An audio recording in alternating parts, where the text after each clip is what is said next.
Hi there, I'm Linda and this is Huttons Valley Permaculture. Today I just wanted to show you my kitchen garden and talk about how easy it is to turn a patch of lawn into food right at your kitchen door. I'll discuss the planning and design of my own garden and how I got it all started. Be sure to stay to the end when I reveal my top 10 plants to be growing in a kitchen garden. The first thing I did was a bit of planning. Water and access are important elements to think about before getting the plants in the ground. I decided that a mini swale was possible and would bring in water that always ran down my driveway during rain events. Using a swale hydrates the garden and reduces the need for watering. A pond in the garden not only looks great but also provides habitat for frogs, birds, lizards and insects. All of these visitors add to biodiversity and help with pest management. A body of water can be used to quickly water areas in need, but it can also create its own microclimate with reflected light and warmth being of benefit to surrounding plants. Easy access to the herbs was essential, so by adding a small path into the garden ensured I could take a sprig of this or that quickly and easily. Having decided the location of the path, I planted my herbs through the cardboard and mulch layout, leaving the centre aisle clear. I did consider whether the plants preferred full sun, shade or a bit of both and positioned them the best I could in the space I had. After moving in here, putting in the herbs was one of my first tasks in the garden. Fresh herbs for cooking was something that I didn't want to be without for long.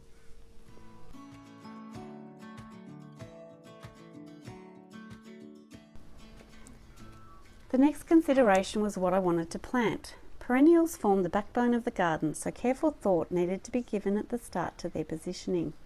Thinking through the structure of the future garden now means you can place plants in relation to each other so they support rather than hinder the growth of surrounding plants. Looking at the kitchen garden as a food forest, I consider my larger trees and their placement ahead of smaller shrubs. Like a forest, all these plants can be planted so as to create their own little ecosystem that will hopefully keep growing with minimal interference. How big will these trees grow, or how big will you allow them to grow, dictates the positioning of the shrub layer and ground covers. Annuals are added in after getting the perennial plantings thought through and in place. With planning done and the herb garden in, I got started with planting the trees. I planted them directly into the ground, surrounded the trunks with cardboard, then added in a layer of wood chips.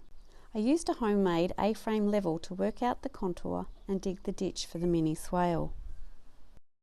I then hand dug the pond, which I ended up having to line with plastic as it did leak.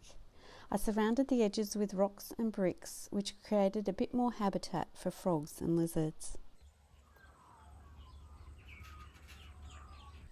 I included a shallow end and a deeper end to give the fish some options.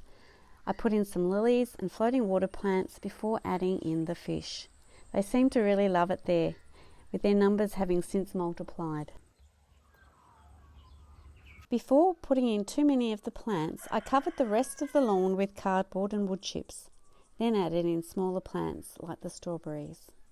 Once all the perennials were in place, I started adding in my annuals in the form of small seedlings and direct seeding.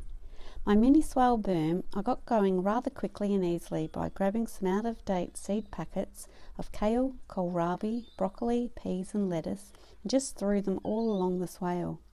To my surprise, this method was an amazing way of getting food growing really quickly. I did plant out some Swiss chard seedlings as well, which all took off. I bought myself a few packets of wildflowers for bees seed mixes.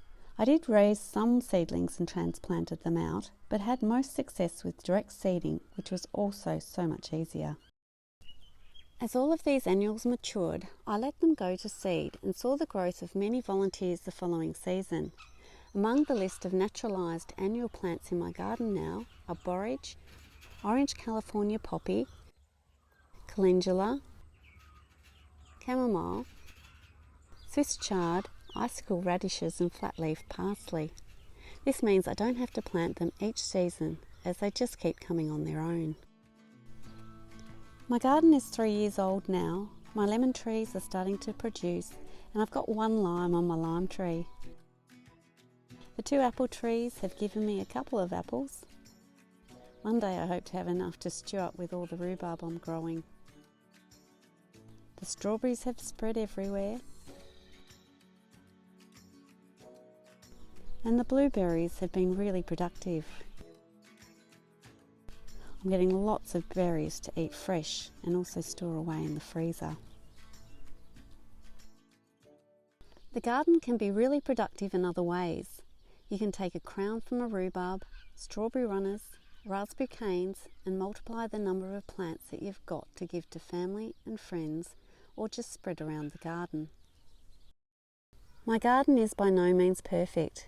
There are areas that are choked with weeds and grasses, especially around my sage and chives, which I'll be digging up and replanting. Permaculture is all about observing and interacting and finding small and slow solutions.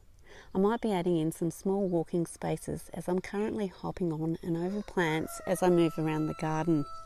A few small stepping stones should help. Where once there was just a patch of lawn, there is now a thriving garden providing an abundance of food, but also amazing habitat for local wildlife. So what are my top 10 plants to grow in my kitchen garden? Well, they're the ones that I find I visit the most often for a sprig, a leaf, or a fruit. So my top 10 plants are Swiss chard, kale, parsley, rosemary, oregano, thyme, chives, lemon, lime, and a bay tree. And I'm throwing in a bonus 11th mint because I wouldn't be without that. So what would your list of plants look like? Please let me know in the comments. I hope this helped give you some ideas of what to do in your own kitchen garden. Anyway, thanks for joining me. Have a great day and I'll catch you next time.